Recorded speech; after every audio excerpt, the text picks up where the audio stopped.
Hello DP2. Okay, today we are going to look at sequence and series. So we started with arithmetic sequence last year and then we'll do the geometric sequence today in today's class. Okay, if we look at these two sequences, the first one here is 2, 4, 6, 8. So you can see this sequence has a pattern of a +2 and a +2 and a +2.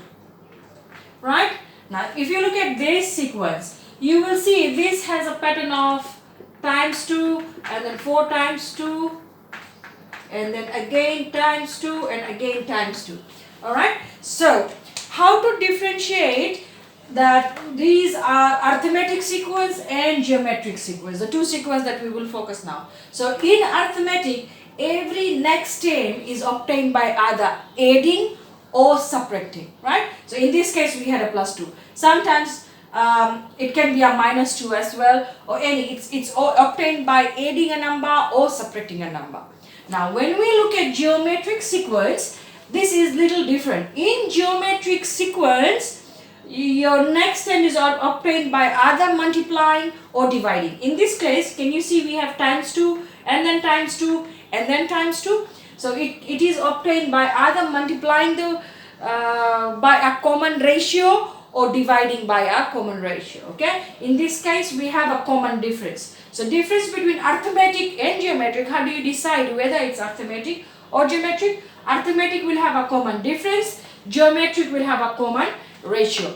So likewise, arithmetic is division for you, right? It will have a general term. General term is used to find any term. If the question is asking you to find the 7th term, the 10th term, the 70th term, the 20th term, the 50th term, right? So you will be using the general term formula.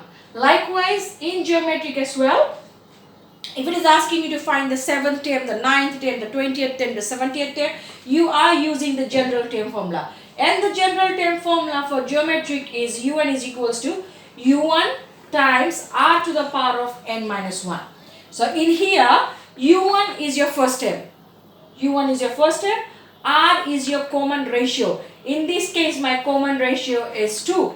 How do you find the common ratio? This is how we find the common ratio. Term 2 divided by term 1, or term 3 divided by term 2, or term 7 divided by term 6. Every consecutive term will be divided. And in arithmetic, yes, your u1 is your first term as well. N is the number of terms. In this as well, n is your number of terms. And d is your common ratio. Term 2 minus the term 1. Right? Then we move on to sum of n terms. Sum means if I have to find, it says, find the sum of the first 20 terms. Find the total of the first 50 terms. Once you count everything together, what's all together? That means we are adding 2 plus 4 plus 6 plus 8 plus 10 plus 12. So if you want to add all the terms, this is the formula. N divided by 2 into 2 times u1 plus n minus 1 into d. Sometimes you have to find the sum. Sometimes sum will be given. You have to find any other variable and then you'll have to work backwards to find that. Likewise, in geometric, the sum of the n terms is this, u1 into 1 minus r to the power of n and then divide by 1 minus 1.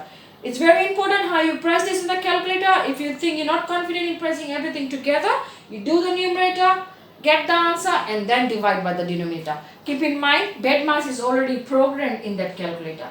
Now, to do this, in our next video, we are going to look at the examples on geometric.